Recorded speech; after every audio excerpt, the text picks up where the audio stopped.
사무엘의 백성을 미스바로 불러 주님 앞에 모아놓고 이스라엘 자손에게 하나님이 하신 말씀을 전하였다. 나 주 이스라엘의 하나님이 말한다.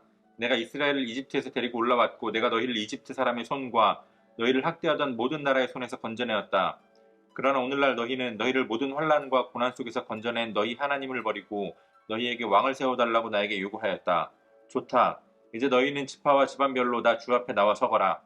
사무엘이 이스라엘의 모든 지파를 앞으로 나오게 하니 주님께서 베냐민 지파를 뽑으셨다. 사무엘이 베냐민 지파를 각 집안별로 앞으로 나오게 하니 마드리의 집안이 뽑혔고 마드리의 집안 남자들을 앞으로 나오게 하니 기스의 아들 사울이 뽑혔다.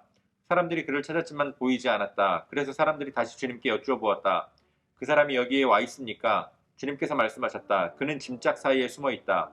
사람들이 달려가 거기에서 그를 데리고 나왔다. 그가 사람들 가운데 섰는데 다른 사람들보다 어깨 위만큼은 더 커 보였다. 사무엘이 온 백성에게 말하였다. 주님께서 뽑으신 이 사람을 보아라. 온 백성 가운데 이만한 인물이 없다. 그러자 온 백성이 환호성을 지르며 임금님 만세 하고 외쳤다. 사무엘이 왕의 제도를 백성에게 알려준 다음 그것을 책에 써서 주님 앞에 보관하여 두고 온 백성을 각자의 집으로 돌아가게 하였다.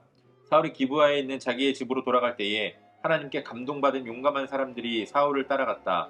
그러나 몇몇 불량배들은 이런 사람이 어떻게 우리를 구할 수 있겠느냐 하고 떠들면서 그를 업신여기고 그에게 예물도 바치지 않았다.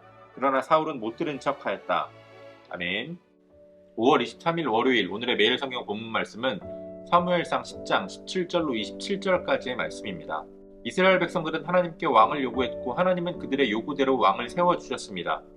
하나님은 이미 사무엘을 통해서 사울을 정하셨고 또 그를 기름 부어서 구별하셨습니다. 그러나 오늘 본문은 이스라엘 모든 백성들이 한자리에 모여서 제비를 뽑아서 왕을 뽑는 그러한 장면을 기록하고 있습니다.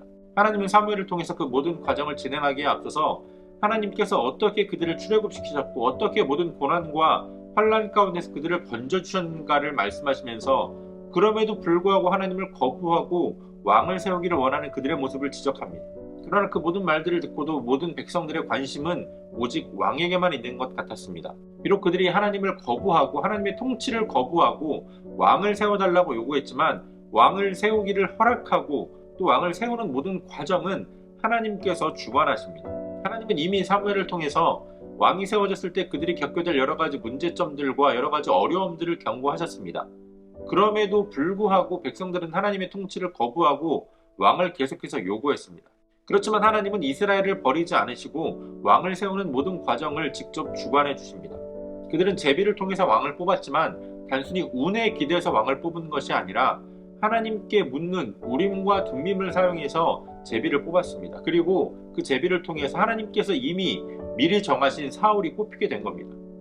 사울이 소개되는 모습은 상당히 어색합니다. 우리가 이미 살펴본 말씀에서도 또 오늘 본문에서도 모든 백성들보다 키가 컸다고 하는 사울이 짐짝 뒤에 숨어 있었습니다. 그는 이미 사무엘로부터 자신이 왕으로 세워질 것을 들었고 기름 부음도 받았습니다. 그러나 왕으로 세워지는 그 순간 그는 숨어 있었습니다. 어떤 사람들은 이것을 두고 사울의 겸손이라고 표현하기도 합니다. 그러나 겸손도 지나치면 문제가 되는 겁니다. 하나님께서 택하시고 하나님께서 세우셨다면 비록 스스로에 대한 확신이 없을지라도 나를 택하신 하나님에 대한 확신이 있어야 합니다. 하나님께서 정하신 대로 왕이 되었음에도 숨어 있었던 사울의 모습은 겸손이라고 보기에는 조금 어려운 부분이 있습니다. 앞으로 왕이 된 이후에 사울이 보여주는 모습들을 볼 때에 이것은 겸손이라고 보기보다는 자신을 선택한 하나님의 뜻에 대한 확신이 없었다라고 보는 것이 조금 더 타당한 관점일 것 같습니다. 그러한 사울을 보면서도 사람들은 환호했습니다.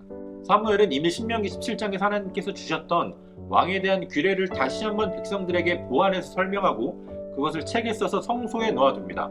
여호와 앞에 놓아두었다라는 겁니다. 아주 중요하고 소중하게 보관을 해두었습니다. 왜냐하면 왕 한 사람이 그 왕의 규례를 잘 지키지 못하고 백성들이 그 규례를 따라서 왕을 세우지 않으면 이스라엘 전체가 하나님 앞에 심판을 받을 수 있기 때문입니다. 비록 하나님을 거부한 이스라엘 백성들이었지만 그럼에도 불구하고 왕의 규례를 잘 따름으로써 여전히 하나님의 백성으로 남아있기를 원하시는 것입니다. 비록 소수의 불량배들이 사울을 인정하지 않고 떠나갔지만 그것은 그들이 하나님을 경외해서 사울을 인정하지 않은 것이 아니었습니다. 비록 왕을 세운 것이 하나님의 뜻을 거스르는 일이었을지라 할지라도 하나님께서 사울을 택하고 세우셨기 때문입니다. 이제 사울은 자신을 세우신 하나님의 선택에 대한 확신을 가지고 주신 왕의 규례를 따라서 살아가야 합니다.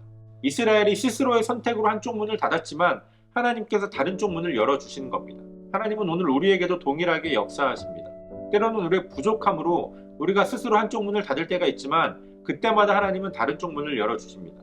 오늘도 우리를 택하시고 또 부르신 하나님의 선택에 대한 확신을 가지고 오늘도 우리를 인도하시는 그 말씀의 인도하심을 따라서 담대하게 순종의 삶을 살아갈 수 있는 저와 여러분들 되어주시기를 소원합니다. 오늘도 우리에게 주신 본문의 말씀을 몇 차례 더 읽으시면서 여러분들에게 개별적으로 깨닫게 하시는 하나님의 말씀을 묵상하시고 각자의 기도로 오늘의 묵상을 마치도록 하겠습니다.